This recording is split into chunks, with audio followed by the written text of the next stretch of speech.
Ghafurur Rahim Maha pengampun, Rahman Rahim Maha kasih sayang, wallahu kulli syai'in alim Maha berilmu, Maha mengetahui, wa innallaha ala kulli syai'in qadir, Maha kuasa, Latifun Khabir, Rahman Rahim, dah, Azizul Hakim, dah. Tidak ada sifat wujud, tidak ada ayat Quran yang menerangkan Allah itu ada. Sekarang saya tanya, Allah ada nggak? Mana dalilnya? Quran nggak ada itu. Coba, kita baru tahu kan, baru dengar kan? Ngajinya cuma mungkar nakir terus. Nah, menurut Imam Asy'ari gimana? Nah ini, kita ini sebenarnya tidak ada, tapi kita ini diadakan oleh yang ada. Yang ada sebelum lapal ada, itu ada, sudah ada. Bahkan kita menggunakan lapal ada karena ada yang ada, atau kita menggunakan lapal tidak ada karena ada yang ada. Maka yang ada hanyalah yang ada. Seperti seorang Arab Badui ditanya, "Mad dalil ala wujudil khaliq?" Apa dalilnya tentang adanya pencipta? Kata dia, "Ya subhanallah." Kata dia, "Maha suci Allah. Ente tidak tahu adanya Tuhan." Kata dia, kemudian dia berdalil dengan dalil asar al-mu'athir, yaitu akibat pasti ada sebabnya. Kata dia mengatakan, "Al-ba'ratu tadullu alal ba'ir." Kotoran onta menunjukkan ada ontanya. Enggak mungkin ada kotoran onta, ontanya enggak ada. Al-athar tadullu al-masir, ada bekas tapak kaki menunjukkan ada yang berjalan. Kenapa ada bekas tapak kaki? Akibatnya dari bekas tapak kaki ada sebabnya, sebabnya ada orang berjalan di situ. Kenapa al-ba'ratu tadullu alal ba'ir? Ada kotoran onta. Dari mana? Enggak mungkin tiba-tiba ada sini ada yang onta di situ tadi buang air di situ.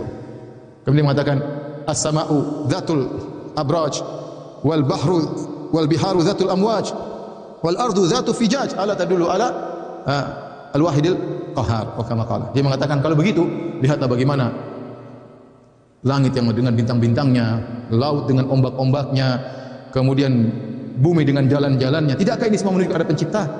Itu namanya dalil asar al-mu'athir. Dan tidak ada akibat kecuali sebab. Ini suatu yang badahi, suatu yang dari sananya orang sudah ngerti akan. Enggak mungkin ada akibat kecuali ada sebab. Inilah yang kita jadikan landasan, salah satu ilmu dasar yang fitrah, sebenarnya ilmu fitrah, untuk kita mengajak orang-orang ateis berpikir bahwasanya Tuhan itu ada. Tuhan itu. Semua orang sepakat bahwasanya, ya, sepakat secara akal, ilmu dasar, sesuatu yang dari tidak ada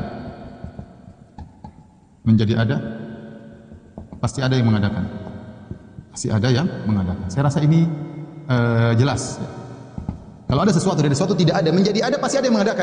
Kenapa? Kalau tidak demikian berarti dia akan terus berada pada ketiadaan. Sesuatu tidak ada, kosong. Tiba-tiba ada, pasti ada yang mengadakan. Kalau tidak ada yang mengadakan, berarti dia akan terus tidak ada. Dia berubah dari alam tidak ada menjadi alam ada, pasti ada yang mengadakan. Oke, sekarang kita terapkan pada alam semesta. Ya, alam semesta. Lihat alam semesta. Alam semesta. Alam semesta ada dua. Ada yang kita lihat dulu tidak ada, kemudian menjadi ada, kemudian sirna.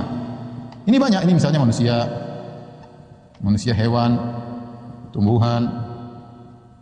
Ini jelas, manusia dulu tidak ada, saya dulu tidak ada 100 tahun yang lalu, kemudian saya ada sekarang, nanti saya akan tidak ada, akan sirna. Hewan juga demikian tidak ada, kemudian sirna. Kenapa? Karena kita makan jadi sirna. Ya, kemudian tumbuhan dulu tidak ada, kita tumbuh jadi ada, kemudian layu mati, dari tidak ada menjadi ada. Ini kita lihat gampang. Yang kedua, sesuatu yang ada sebelum kita, sesuatu yang ada sebelum kita, sebelum manusia. Contoh yang apa? Benda-benda langit. Namun ketika kita pandang benda-benda langit seperti matahari, seperti rembulan, bintang-bintang, ternyata benda-benda langit tersebut mereka tidak punya kehendak dan berjalan di atas orbitnya. Yang ini semua menunjukkan pasti ada yang mengaturnya, menunjukkan ada yang mengaturnya. Kita lihat bahwasanya ada di makhluk alam semesta ada sesuatu yang tidak ada kemudian menjadi ada. Nah, sesuatu tidak ada menjadi ada, pasti ada yang mengadakan. Pasti ada yang mengadakan. Demikian juga alam semesta mungkin kita enggak lihat, tapi kita sudah bisa menganalogikan dulunya tidak ada menjadi ada, buktinya dia berjalan dengan teratur, pasti ada yang mengatur. Enggak mungkin dia berjalan teratur tidak ada yang mengaturnya. Sementara dia tidak punya kehendak. Dia tidak punya kehendak, ya. Matahari tidak pernah terlambat terbit, bulan tidak pernah terlambat terbit, matahari tidak pernah terlambat tenggelam, enggak ada. Selalu sesuai dengan aturannya. Kemudian bintang hewan benda-benda semua berjalan dengan sendirinya. Ini semua menunjukkan ada yang ngatur. Baik.